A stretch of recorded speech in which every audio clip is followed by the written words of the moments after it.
दोस्तों, आज के युग में कौन नहीं चाहता है कि मेरे पास पर्याप्त पैसा हो।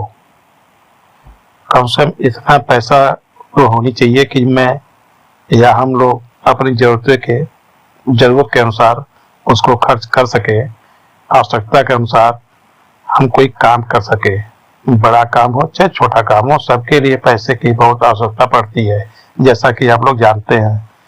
आखिर ये पैसा कुछ लोगों के पास इतना पर्याप्त होता है कि उनको देखकर हम जैसे लोग, यानी छोटे जो लोग होते हैं, जो जिनके पास पैसे का अभाव होता है, वो देखकर हैरान हो जाते हैं कि आखिर कारण क्या है। मगर आप ये भी ध्यान दीजिएगा, समाज में जितने लोगों के पास पैसा पर्याप्त होता है, वो या उनका जो परिवार है, वो इतने ढंग से उसको मैनेज करते हैं।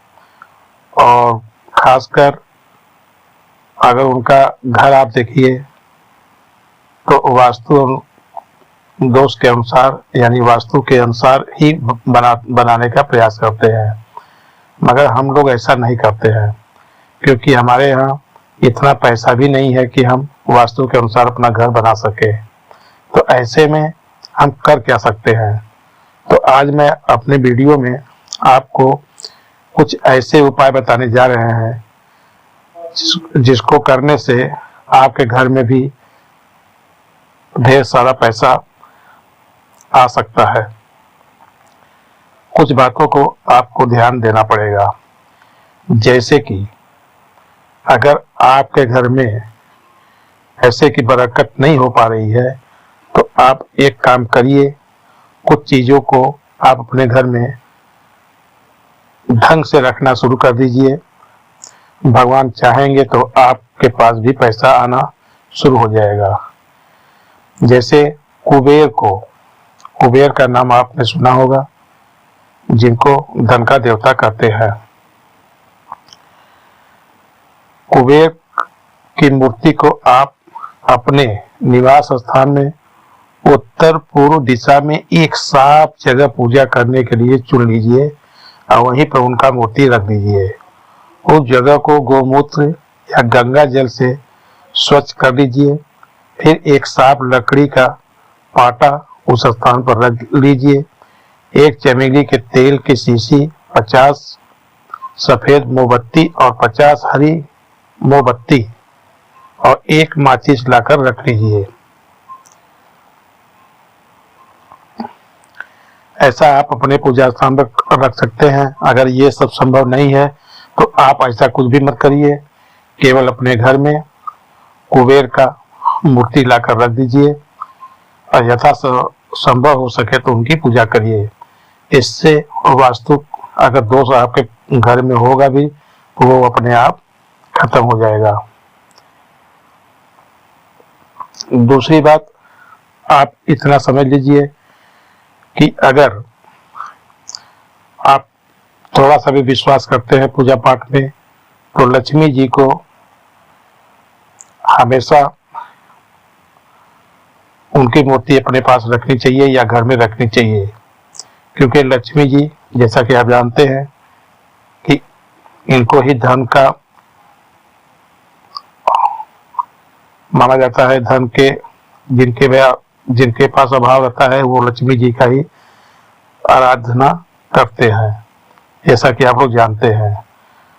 संभव है या हो सके तो जब गणेश और लक्ष्मी जी का आप फोटो या कोई मूर्ति लाते हैं, तो उसमें आप ऐसा करिए कि जो मूर्ति आप लेते हैं, ध्यान दीजिए, बहुत बड़ी मूर्ति आपको घर में नहीं रखनी चाहिए। और भगवान गणेश की पत्नी दाहिनी ओर बैठनी चाहिए। तो देवी लक्ष्मी को हमेशा भगवान के दाहिनी की तरफ अगर मिल जाए वो मूर्ति, तो ऐसे मूर्ति को ही लाकर आपको अपने पूजा पाठ वाले घर में रखनी चाहिए। इससे भी दोष आपका वास्तु दोष जो होता है वो खत्म हो जाता है। तो शायद आप लोग मेरी बात को समझ लिए होंगे कि घर में अगर वास्तु दोष को आपको हटानी है, आपको लगता है कि हमारे घर में वास्तु दोष है, तो आपको सबसे पहले कुबेर जी का मूर्ति लाकर आप अपने घर में अपने पूजा वाले स्थान पर रख सकते हैं। दूसरी बात, लक्ष्मी गणेश की भी आप मूर्ति लाकर अपने पास रखिए या पूजा वाले स्थान पर रख लीजिए। तीसरी बात, आप देखते होंगे बड़े घरों में आप लोग मछली वाला एक होता है शीशे में, उसको एक्वेरियम कहते हैं, जिसमें एक मछली तैरती हुई आपको दिखाई देगी रंग बिरंगी। तो ये भी आप अपने घर में लाकर इसको रख लीजिए। इससे क्या होता है, एक्वेरियम को सही दिशा में रखने और एक्वेरियम में तैरने वाली मछलियां घर से नेगेटिव ऊर्जा जो होती है, नेगेटिव पावर, नकारात्मक ऊर्जा को दूर करने का ये बहुत बढ़िया और सौभाग्य को बढ़ाने वाला इसको माना जाता है। ये उपाय बहुत ही अच्छा उपाय है। फेंग शुई के अनुसार मछली को व्यापार में सफलता और तरक्की का प्रतीक माना जाता है। अगर आप इसको अपने घर में रखते हैं तो आपके घर में से जितनी भी नकारात्मक ऊर्जा होगी वो बाहर चली जाएगी और आपके घर में पैसे की जो यानी आर्थिक रूप से जो आपकी कमजोरी है वो धीरे धीरे समाप्त हो जाएगी। उसके बाद आपको क्या करना चाहिए, देखिए वास्तु के अनुसार घर में बांसुरी भी रखनी चाहिए। बांसुरी रखने से क्या होता है, चाहे बांसुरी चांदी की हो, चाहे लकड़ी की हो, चाहे जिस चीज की हो, पीतल की भी बांसुरी आती है। आप बांसुरी को देखिए, आपको देखने से भी आपका जो मानसिक तनाव है अपने आप दूर हो जाता है।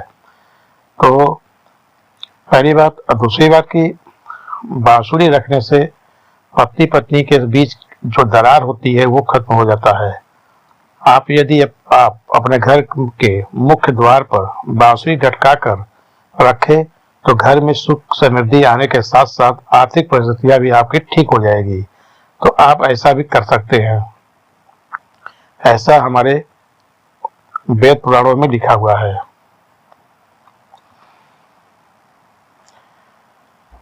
अगर हो सके तो आप ऐसा भी कर सकते हैं कि घर के मुख्य द्वार पर गणेश जी की प्रतिमा लगानी चाहिए। इससे क्या फायदा होता है, इससे सुख समृद्धि आती रहती है। घर परिवार के लोगों के बीच में जो है आपस में परस्पर और खुशी का माहौल बना रहता है और घर की जितनी भी नेगेटिव ऊर्जा होती है वो बाहर चली जाती है। मुख्य द्वार पर गणेश जी की प्रतिमा लगाना चाहिए। माना जाता है कि ऐसा करने से घर में सकारात्मक ऊर्जा हमेशा बनी रहती है। और सबसे महत्वपूर्ण मैं अब आपको बताने जा रहा हूं, गोमुखी शंख। शंख आप लोग जानते होंगे, हिंदू घरों में शंख पहले से रखा जाता था और जिस घर में शंख होता है खासकर गोमुखी शंख या इसको पंचमुखी शंख भी कहते हैं आप गोमुखी शंख भी बोल सकते हैं। तो पंचमुखी शंख अगर आप अपने मंदिर में रखते हैं और गाय पालन के समान ही माना जाता है ये पंचमुखी शंख। जिस प्रकार से गाय लोग पालते हैं अपने पुण्य को बढ़ाने के लिए, उसी प्रकार से पंचमुखी शंख भी माना जाता है।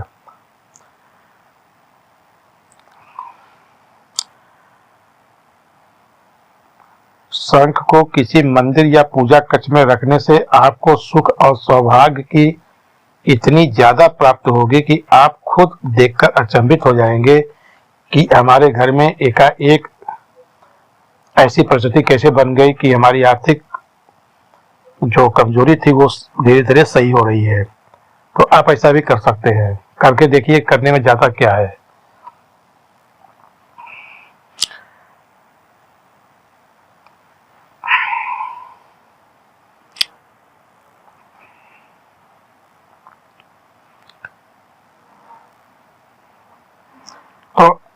आशा करेंगे कि ये वीडियो में दी गई जानकारी आपको बहुत अच्छी लगी होगी। अगर अच्छी लगती है तो मेरे वीडियो को लाइक और सब्सक्राइब जरूर करिए। अगर आप अपने घर को सुख शांति चाहते हैं अपने घर में, और आर्थिक रूप से आप अगर संपन्न होना चाहते हैं, तो आपको ये सब उपाय करके देख लीजिए। अब जो भी अगर पूरी चीज आप नहीं रख पाएंगे तो जो भी हो सके, संभव हो सके, एक दो चीज भी रखने से आपके घर में बढ़ी होगी, नुकसान कुछ भी नहीं होने वाला है।